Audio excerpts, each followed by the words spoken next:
नमस्कार, मैं हूं संदीप चौधरी। आज सीधा सवाल में मैं बात करने वाला हूं जातिगत जनगणना की और उसके आधार पर आरक्षण की। अब आप में से बहुत से लोग कहेंगे, अरे चुनावी मौसम है, 5 राज्यों में विधानसभा चुनाव हो रहे हैं, छत्तीसगढ़ मध्य प्रदेश में चुनाव हो चुके हैं, अब राजस्थान में वोट डालने की बारी है, तेलंगाना का घोषणा पत्र जारी हो रहा है।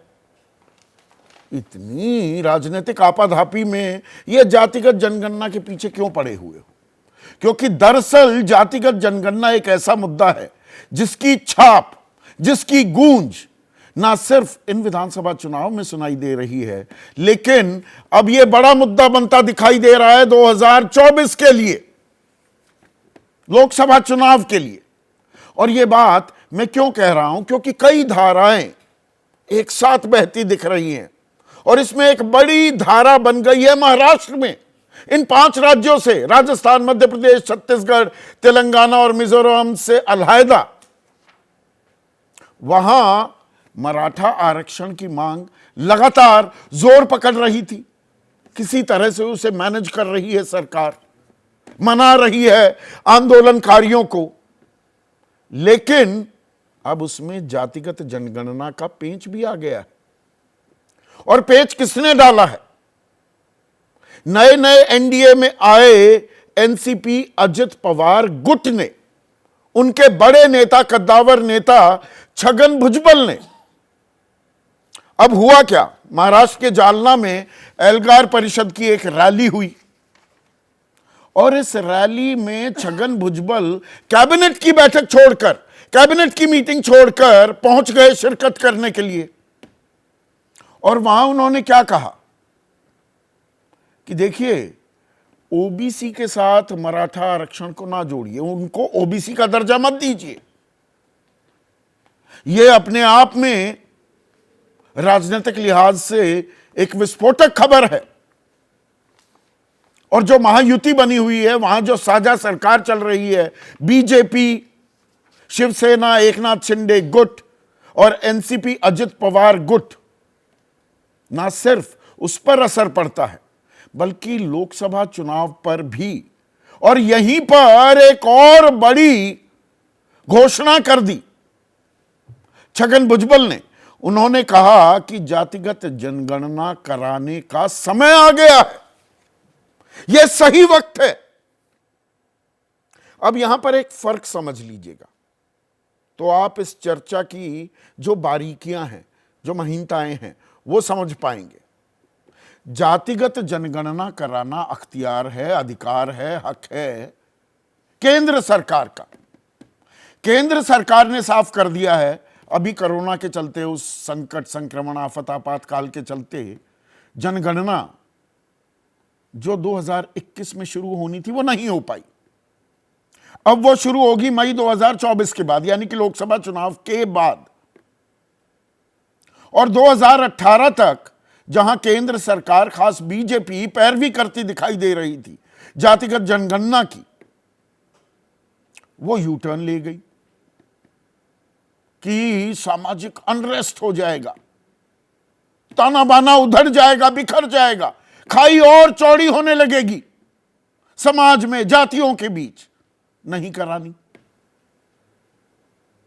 पर बिहार में प्रस्ताव 2 बार पास हुआ, वो सर्वसम्मति से, यानी कि बीजेपी ने भी वहां पर हामी भरी। पर वो है जातीय सर्वे। सर्वे करा सकती है राज्य सरकार। यह बात सुप्रीम कोर्ट ने भी इस पर मुहर लगा दी है, इसकी तस्दीक कर दी। तो अब छगन भुजबल का यह कहना कि जातिगत जनगणना मतलब जातीय सर्वे का सही वक्त है, सही वक्त है तो महाराष्ट्र में करा दीजिए। पर इसमें भी पेंच उन्होंने डाल दिए हैं। अब मराठा ओबीसी माने जाएंगे या नहीं? जो कुणबी सर्टिफिकेट मिले थे कुछ मराठाओं को, जो ओबीसी हो गए थे, उनको रद्द कराने की भी मांग कर रहे हैं। यानी कि अपना ओबीसी वोट बैंक जो पहले से है उसको सहेज कर रखना चाहती है एनसीपी। बीजेपी भी इसी पशोपेश में है। या वो इस खेल को आगे बढ़ना देना चाह रही है। And it is testing the waters कि ओबीसी हमारे साथ रहे, थोड़ा मराठा चला भी जाए तो नफे नुकसान का आकलन हो रहा है। पर यह छोटी कहानी है, कहानी इससे भी बड़ी होती जा रही है। अब एनडीए का हिस्सा है एनसीपी, अजित पवार गुट। एनडीए की ही एक अहम घटक केंद्रीय मंत्री भी हैं अनुप्रिया पटेल। इन्होंने 19 अक्टूबर को कहा कि अपना दल, जो उनकी पार्टी है, जातिगत जनगणना कराने के पक्ष में है। हम संसद में यह मुद्दा उठाएंगे, यानी कि शीतकालीन सत्र में वो ये मुद्दा उठाएंगी। अजित पवार जिस पार्टी के हैं, छगन भुजबल, वो पहले ही कह चुके हैं राज्य में बिहार की तर्ज पर गणना होनी चाहिए, इससे जातियों के सटीक आंकड़े सामने आ जाएंगे। ओम प्रकाश राजभर अब उत्तर प्रदेश की बात करते हैं। पिछड़े समाज के बड़े नेता अखिलेश यादव की साइकिल का साथ छोड़कर अब कमल के साथ हो लिए, बीजेपी के साथ हो लिए। वो कहते हैं कि जातीय सर्वे वो मुद्दा है जिस पर वो किसी की भी बात नहीं सुनेंगे। हम इस मुद्दे पर किसी से भी कोई समझौता नहीं करेंगे। संजय निषाद पार्टी के सर्वे सर्वा, ये भी अब एनडीए का हिस्सा है। मैं जाति जनगणना का समर्थन करता हूं, विसंगतियां हैं उनको दूर करना चाहिए। और पंकजा मुंडे, भाई उनके पिता से तो आप वाकिफ ही हैं, गोपीनाथ मुंडे उपनेता प्रतिपक्ष थे लोकसभा में 2011 में। तब कहा था जातिगत जनगणना होनी चाहिए, वरना पिछड़ी जाति जो पिछड़ी हुई है वो 10-20 साल और पिछड़ जाएगी। ये उन्होंने तब कहा था जब विपक्ष में थे।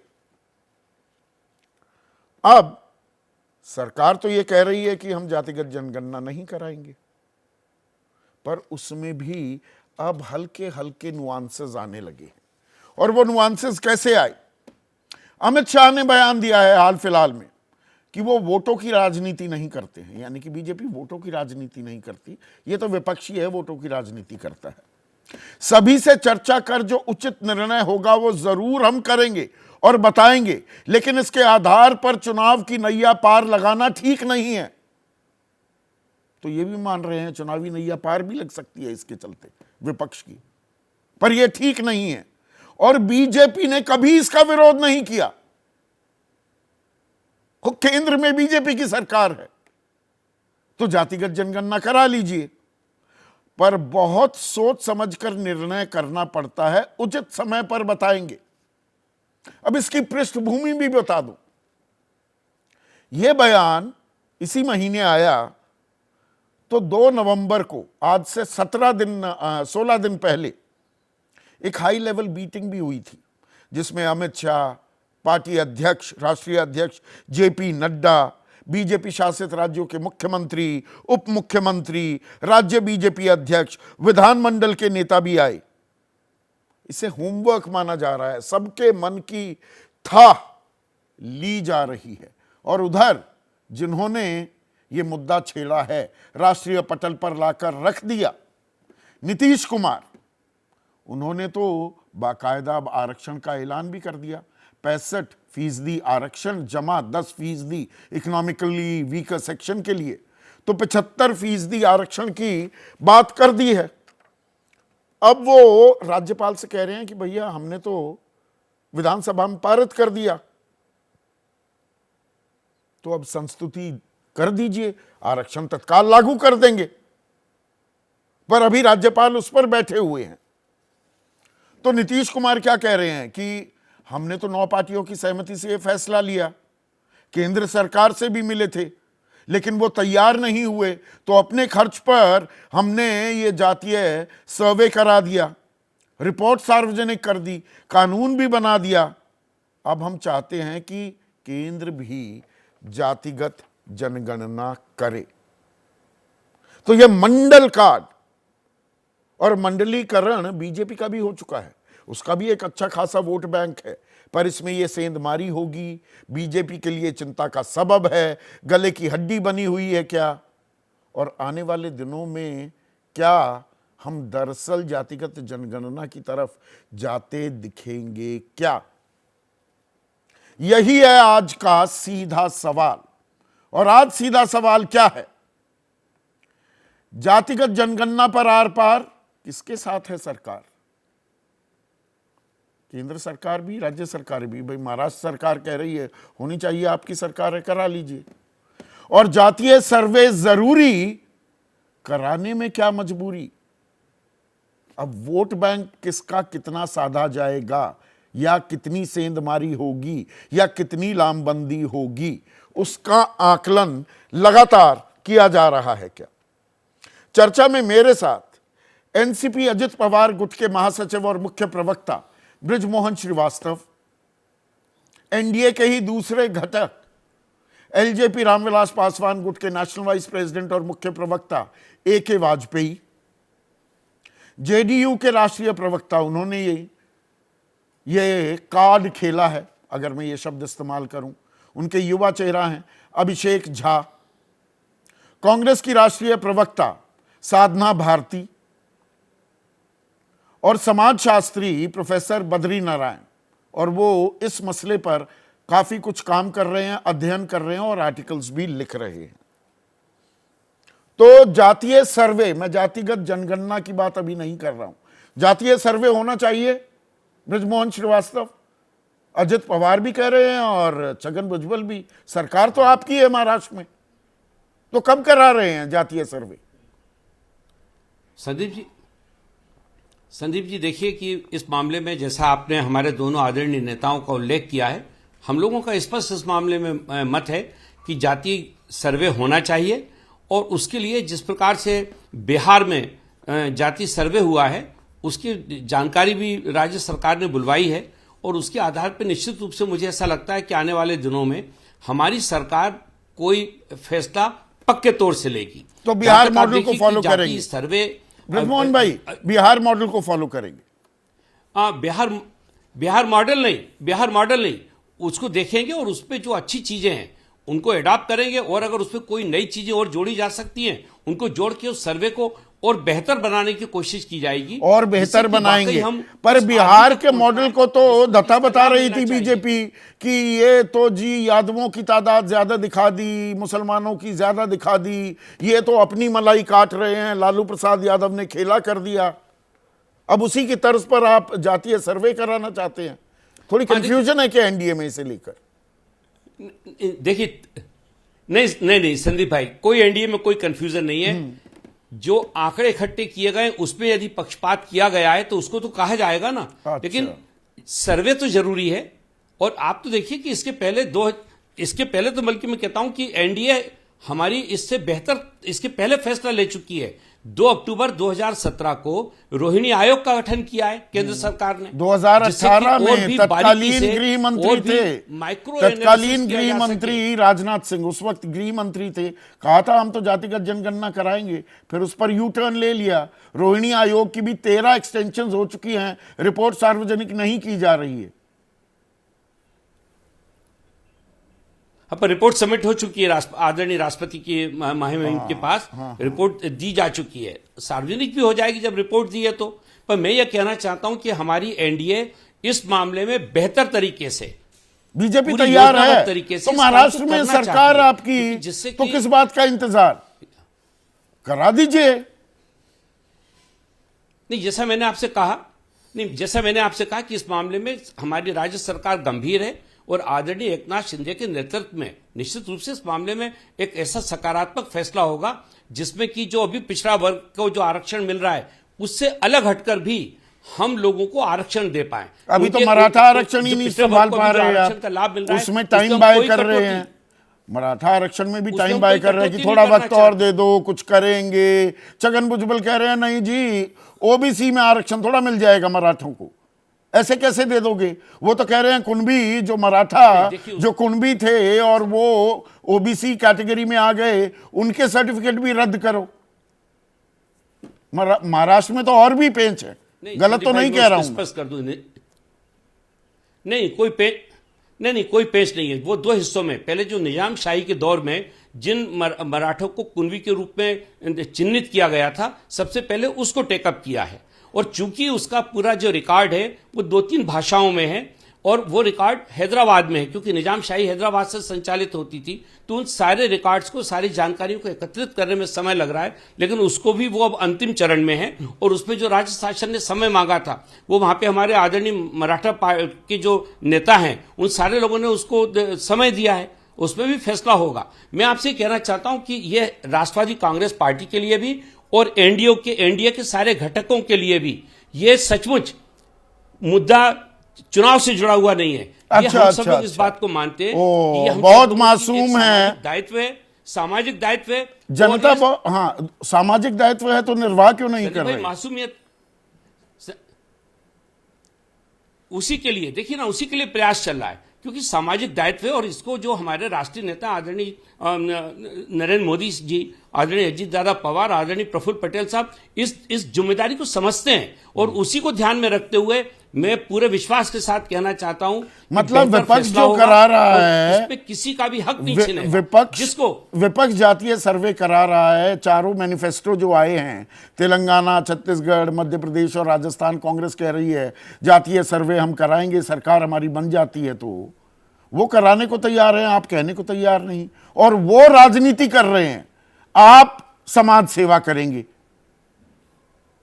ये कराकर।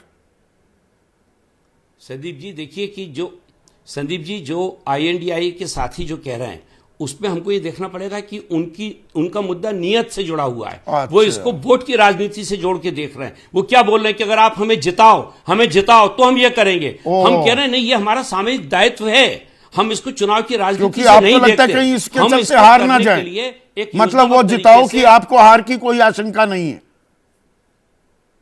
वरना साफ था पिछले 3 सालों से कि नहीं कराएंगे, सामाजिक ताना बाना उधर जाएगा, खाई और गहरी हो जाएगी समाज में।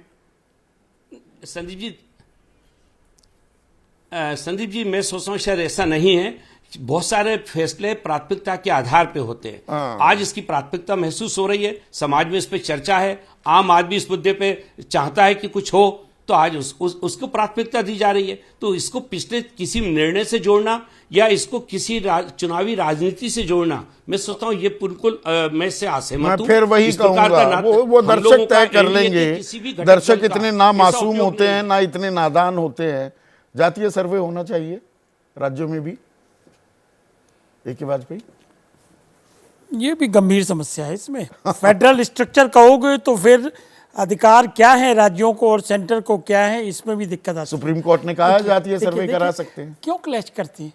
जब सेंटर के पास पावर है जातिगत जनगणना कराने का, क्यों नहीं? हाँ, कब मना किया और कराया कब? ये नीतीश बाबू कोरी राजनीति करने की कोशिश की जा रही है, आप तो राजनीति और जिसमें कामयाब नहीं हो सकते। हाँ। सुनिए, हाँ। ये जो 75% की बात कर रहे हैं, क्या वो लागू हो पाएगा?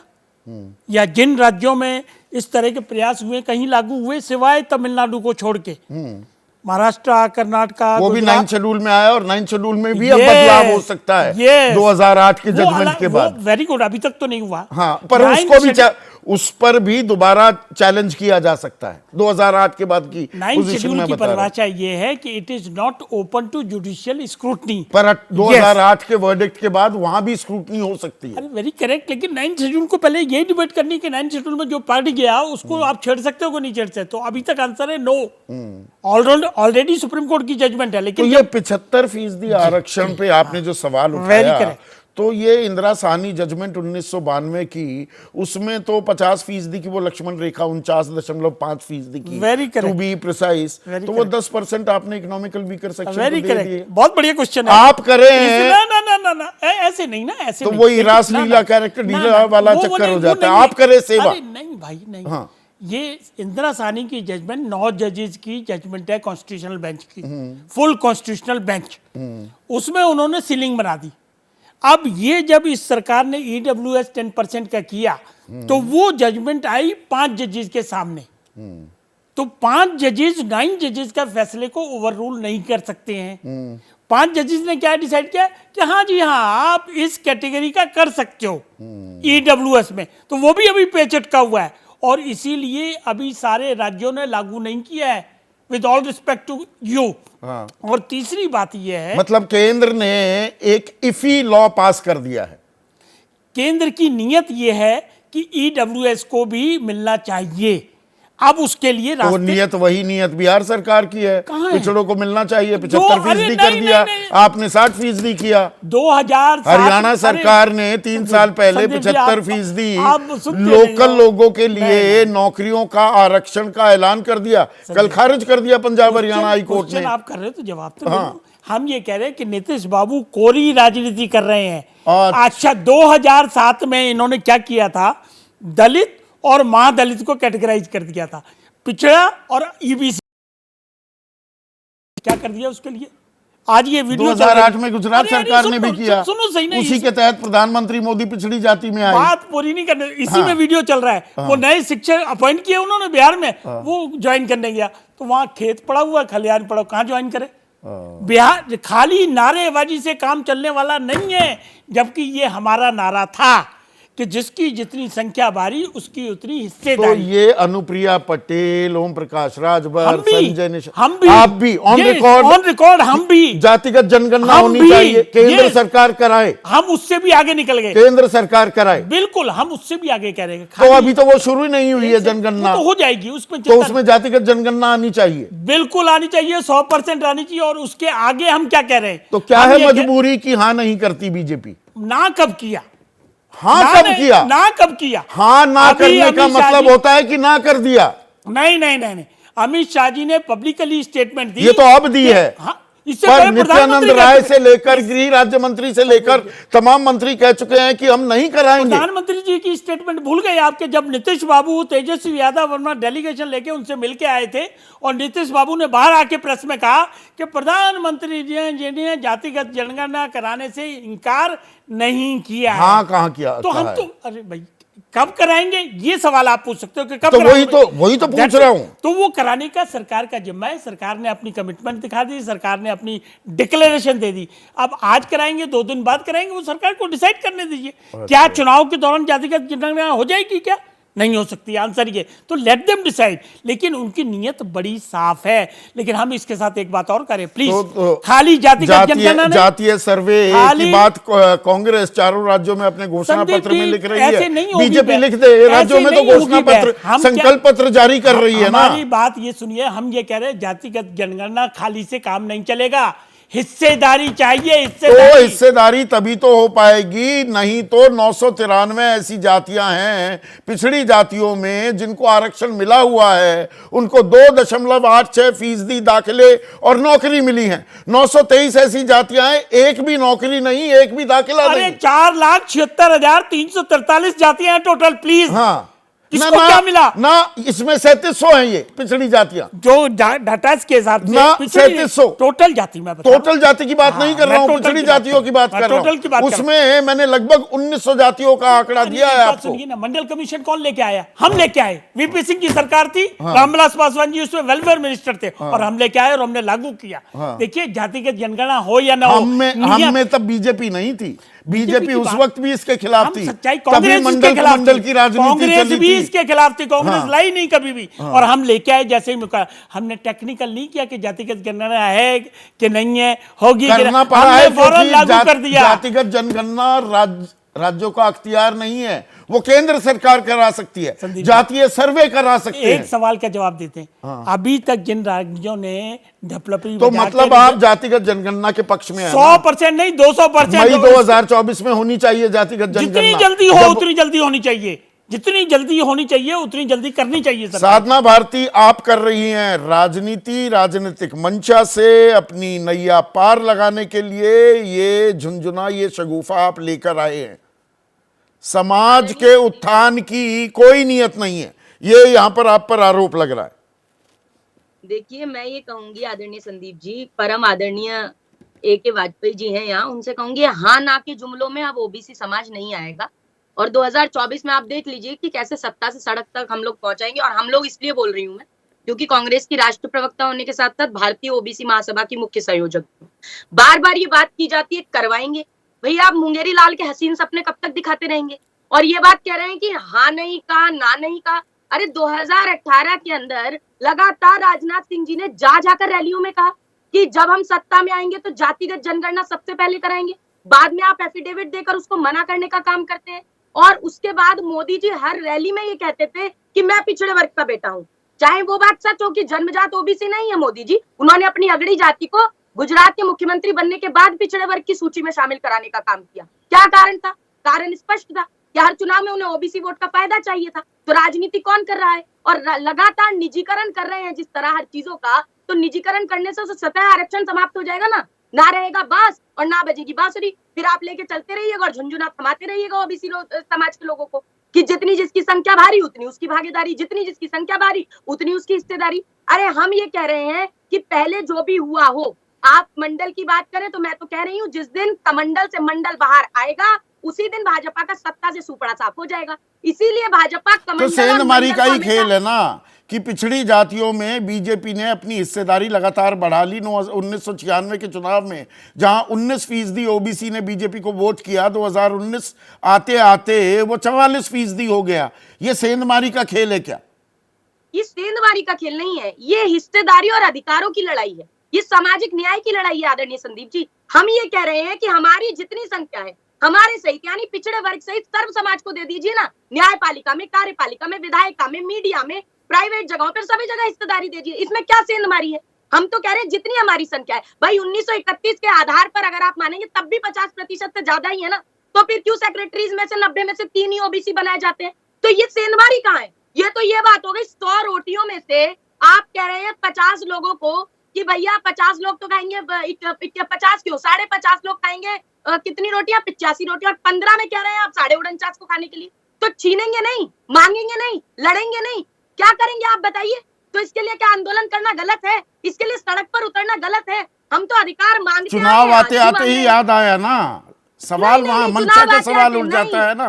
मंशा पे इसलिए सवाल हम नहीं उठा रहे, हम तो कह रहे हैं 2018 के बाद अगर भाजपा ने करा दी होती जातिगत जनगणना तो ये समय आता नहीं।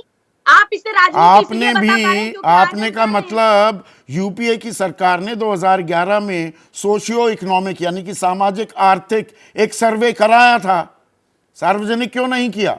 2013 में ही आपको लगा जी ना जी इसमें तो खलबली मच जाएगी समाज में, यही हुआ था ना? नहीं, मैं तो कह रही हूँ इससे बड़ी गलती नहीं हो सकती। ये ओबीसी समाज के साथ अगर न्याय होना चाहिए तो फिर आंकड़े भी सार्वजनिक होने चाहिए। अभी कर दीजिए और नहीं कर सकते तो कराइए जातिगत जनगणना। हम कर रहे हैं अपनी गलती का सुधार, हम जितने राज्यों में आएंगे कराएंगे जातीय सर्वे, हम तो कह रहे हैं ना। और डंके की चोट पर कह रहे हैं, ये कि वाजपेयी जी कह रहे हैं अरे कराएंगे, अरे कराएंगे मतलब अरे हाँ ना की बात में आप क्यों फंसा रहे हैं? और मैं ये कह रही हूँ अगर आप इतने बड़े ओबीसी हितैषी हैं तो जितने लोगों का आपने नाम लिया एनडीए के घटक दलों के नेताओं का, सबको इस्तीफा दे देना चाहिए। अगर सरकारों में समर्थन वापस ले लेना चाहिए। इन्हें भी सत्ता चाहिए, फेविकॉल के जोड़ की तरह चिपकना है कुर्सी से, लेकिन उसके बाद किसी के लिए कुछ नहीं करना है। वाजपेयी जी बताए ना, आदरणीय रामविलास पासवान जी के साथ मेरी रैली हुई थी, मैं थी उस समय 10 साल की, मैंने अधिकारों की बात की थी। मैं मानती हूँ करते हैं वो अधिकारों की बात, लेकिन आप उनके विचारों पर नहीं चल रहे हैं आदरणीय। आज आप केवल सत्ता का हित चाहते हैं और सत्ता चाहिए उसके लिए आप भी ओबीसी का अधिकार कहीं ना कहीं मारने की बात कर रहे हैं। तो 27 केंद्रीय मंत्री पिछड़ी जाति से आते हैं, प्रधानमंत्री पिछड़ी जाति से आते हैं। प्रधानमंत्री तो कहते हैं सही मायने में सामाजिक न्याय गरीब कल्याण के जरिए ही हो सकता है और गरीब सबसे बड़ी जाति है। ये कोई पिछड़ी जाति और जो जातियों में आप जातियों में बांटना चाहते हैं समाज को। अरे भाई जब मोदी जी रैली पे मंचों से कहेंगे मैं पिछड़े वर्ग में पैदा हुआ हूँ तब जातियों में नहीं बढ़ता समाज।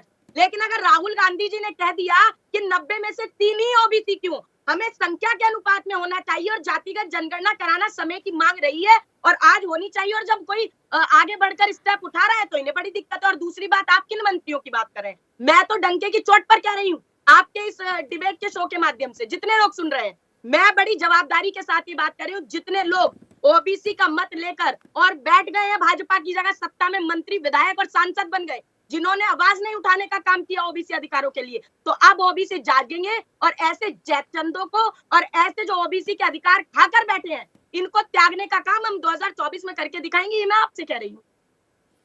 जयचंदो शब्द आपने इस्तेमाल किया है अभिषेक, बिल्कुल किया है। एक सेकंड अभिषेक, पर ये जातीय सर्वे आपने करा लिया, आंकड़े भी जारी कर दिए, आरक्षण का प्रस्ताव भी विधानसभा में पास हो गया, जमीन पर कब उतरेगा? सवाल असल में वहां पर है। वहीं the test of the pudding lies in its eating. जब तक चखोगे नहीं पता कैसे लगेगा? ये ऐसे ही हवाई झुंझुना बनकर घूमता रहेगा क्या? निजी मैं बिहार में हूँ और लोक आस्था के महापर्व छठ के दूसरे दिन खरना जिसको बोलते हैं, उसकी शुभकामनाएं आपको भी, सभी आपको को, भी। पैनलिस्टों को, और देश की सभी सभी लोगों को और सभी दर्शकों को जो आपके माध्यम से मैं। देखिए, बिहार ने ऐतिहासिक फैसला लिया और नीतीश कुमार जी के दृढ़ संकल्प का यह नतीजा है। मैं बहुत दिलचस्पी से आपकी डिबेट को सुन रहा था, इनफैक्ट देश के सभी लोग उसको सुन रहे हैं, और हम सब इस बात का इंतजार कर रहे थे कि भारतीय जनता पार्टी के भी कोई साथी प्रवक्ता यहाँ मौजूद होकर पार्टी की जो ऑफिशियल स्टैंड है और पार्टी की जो नीति है वो स्पष्ट करेंगे, लेकिन पता नहीं किन कारणों से वो यहाँ उपस्थित नहीं। वो कहते हैं ना कि गाने की एक लाइन है कि वैसे तो तेरी नाम में भी मैंने ढूंढ ली है अपनी खुशी, तू अगर हाँ कहे तो बात होगी और। तो भारतीय जनता पार्टी हाँ हाँ करते करते कब यूटर्न ले लेती है, कब नाम में बदल जाती है चीजें, ये तो आपने अपने पूरे डिबेट को जब शुरू किया था तभी बहुत बेहतर तरीके से बता दिया था, इनकी दोहरी नहीं। और देखिए ना, बिहार में जो जातीय सर्वे होता है उसकी रिपोर्ट प्रकाशित होती है, बहस हो सकती है कि आंकड़े क्या है नहीं है, कहाँ त्रुटियां हैं, कहाँ सुधार की गुंजाइश है। हम अगर कहीं से निकलेंगे नहीं तो कहीं पहुंच नहीं पाएंगे सर, कि हमें घर से निकलना बहुत जरूरी है अपने गंतव्य स्थान तक पहुंचने के लिए। पहला स्टेप था कि लाख साजिशें होती है, उसके बावजूद बिहार में जातीय गणना होती है, रिपोर्ट प्रकाशित होती है, आरक्षण का प्रस्ताव जो है वो पारित होता है, आगे भी चीजें धरातल पर उतरती हैं। इससे पहले आपने पूरे देश में इन चीजों को इतने सिस्टमैटिक तरीके से कहीं भी नहीं देखा होगा। अब इन बातों से भारतीय जनता पार्टी की त्योरियां चढ़ी, क्योंकि हमने उनको एक्सपोज कर दिया ना कहीं ना कहीं, कि वो कहा करते थे कि हम इसके समर्थन में, मतलब ये कैसी यहाँ है जो ना से भी एकदम ही बदतर। तो इसलिए हमने उनकी ना में भी तो अपनी आप खुशी भी तो ढूंढी और मौका हमने परस्ती बिहार में कर काम रहे हैं किया। ना अभिषेक। एक चीज समझिए, 15 साल लालू राज, उसमें राबड़ी देवी भी मुख्यमंत्री रही, आप पिछड़ों के पैरोकार हैं। 18 साल नीतीश कुमार का राज, तो ये 33 साल हो जाता है। 33 साल में नहीं करवा पाए आप। ओबीसी आरक्षण तो 1993 में लागू हो गया था ना, घोषणा 90 में हुई थी, 7 अगस्त 1990 को, 93 में लागू हो गया था। अब याद आई आपको जातीय सर्वे कराने की? संदीप जी, नीतीश कुमार जी के शासन की अकाउंटेबिलिटी हम लोग दे सकते हैं, उस पार्टी को रिप्रेजेंट कर रहे हैं। आप सबको ये ध्यान में है कि जब 2011 में ये बात छिड़ी थी, सोशियो इकोनॉमिक सर्वे होता है, रिपोर्ट नहीं आती है, भारतीय जनता पार्टी का शासन आता है, और तब लगता है कि जब जिस तरह से ये लोग सदन के अंदर लगातार इसके पक्ष में बोल रहे थे, 2021 में करवा ही दे। ये है तो ये नेशनल सब्जेक्ट, नेशनल लेवल पे हम सभी लोग चाहते थे कि जातीय जनगणना हो। 1931 का मॉडल कब तक चलेगा भाई? एबीपी न्यूज भी अपने आप को अपग्रेड करता है, अपडेट करता है, तो हम भाई इस मॉडल को क्यों नहीं अपडेट करें? लेकिन धैर्य की भी एक सीमा होती है ना। वो करते करते करते जब लग गया कि 2021 में ये नहीं ही करेंगे, बिहार की सरकार 2005 में नीतीश कुमार जी आते हैं, 2011 तक धैर्य रखा, उसके बाद भी चीजें सामने नहीं आई। भारतीय जनता पार्टी के लोग शासन में आते हैं, हम उनके साथ भी कुछ समय बिताते हैं, हम लगातार मांग करते हैं, फिर भी जब नहीं होता है तो फिर अपना हाथ जगन्ना। बिहार की सरकार ने अपने खर्च पर जो सीमाएं थी उसके हिसाब से जातीय सर्वे कराया। तो मौका परस्ती का ये जो आरोप हम पर लगता है, ये कहीं से भी वाजिब नहीं। मलाई देश के किसने लोग अगर काटी? चाहते हैं ओबीसी आरक्षण की भी मलाई, दरअसल तो आरक्षण की भाई जिसकी जितनी आबादी उसको उतना हक मिले, पर वो मिला क्या? पिछले 30 सालों में 93 से 2023 में हम ये चर्चा कर रहे हैं, इसीलिए मैंने 993 जातियां, 2.86% दाखिले और नौकरी, 923 जातियों को कोई दाखिला कोई नौकरी नहीं। वो तो कुछ जातियां ही उठाकर ले गई ना, और राजनीतिक फायदा भी। और आप जानते हैं मैं किन जातियों की तरफ इशारा कर रहा हूं। बिहार की सूरत देख लीजिए और तस्वीर देख लीजिए यूपी की, और पैरोकार भी आप। नहीं संदीप जी, इसको इस लिहाज से जरूरत है, जब भी हम किसी बीमारी का की चीजें बेहतर हो तो डायग्नोसिस बहुत इंपॉर्टेंट है। इतने वर्ष बीत जाते हैं लेकिन डायग्नोसिस ठीक से नहीं हो पा रहा। जब डायग्नोसिस ही ठीक से नहीं होगा तो आप ये जज ही नहीं कर पाएंगे कि हमें किस दवा की क्या डोज चलानी है, क्या परहेज करना। तो इतने दिनों तक स्थितियां स्पष्ट थी ही नहीं। अब तो बिहार की सरकार ने बहुत सिस्टमैटिक आंकड़े जारी किए हैं, और इसकी एक्सेप्टेबिलिटी संदीप जी पूरे देश में, आज भले ही भारतीय जनता पार्टी के साथ है यहाँ एनसीपी के लोग, लेकिन उसके बावजूद मांग उठती है। भारतीय जनता पार्टी की सरकार में मंत्री है अनुप्रिया जी, उनकी तरफ से मांग उठती है। आप ये समझिए ना कि यूनानिमसली पूरे देश में एक मांग उठ रही है, लेकिन एक ही पार्टी वादा करके क्यों मुकर रही है? क्योंकि ये आरक्षण लागू कब होगा? राजनीति का संस्तुति कब मिलेगी राज्यपाल की? कोई जवाब आया है राजभवन से? हम लोग तो बहुत आशान्वित हैं कि चीजें बहुत जल्दी और बहुत सुचारू ढंग से लेकिन ऑफिसेस थोड़े अभी कम चल रहे हैं, यहाँ बिहार में भी छुट्टियां हैं छठ महापर्व की, और हमें लगता है कि छठ महापर्व जैसे ही बीतता है तो सारी चीजें एकदम सुचारू हो जाएंगी। ये बहुत दृढ़ संकल्प के साथ इस फैसले को लिया गया है, दोनों पार्टियों का समर्थन मिला है, भारतीय जनता पार्टी के लोगों ने भी गाहे बगाहे अपना जो समर्थन है इसको दिया, हम साधुवाद देते हैं, लेकिन चेहरा तो उनका दोहरा ही है, इसमें कोई दो राय नहीं।